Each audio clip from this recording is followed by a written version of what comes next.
आणि महाराज हे तुम्हाला वारंवार परीक्षेतनं जाण्यासाठी अगदी सिद्ध करत आहेत. प्रत्येक गोष्टीतनं तुम्हाला एक मेसेज देत आहेत, तुम्हाला एक संदेश देऊ पाहतायत की ही गोष्ट तुमच्यासाठी किती गरजेची आहे किंवा किती चुकीची आहे.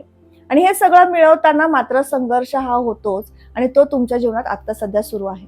म्हणून तुम्ही या शिवरात्रीच्या पर्व काळामध्ये ध्यान धारणा करणं आवश्यक आहे. मग तो कालावधी सुद्धा आपण समजून घेत, रात्री 12:28 ते 1:18 हा जो पुण्यकाळ असणार आहे, शिवरात्रीचा पर्व काळ असणार आहे, या वेळेस तुम्हाला शंकराला जलाभिषेक करणं, बिल्वपत्र अर्पण करणं, अत्तर, अक्षदा, हळदी कुंकू मिश्रित करून जलामध्ये ते जल तुम्ही शंकराच्या पिंडीवरती अर्पण करणं, या सगळ्या गोष्टी केल्यानंतर सुद्धा तुमच्या मनामध्ये जी अस्थिरता आहे ती स्थिरतेकडे जाणारी स्थिती निर्माण होऊ शकते.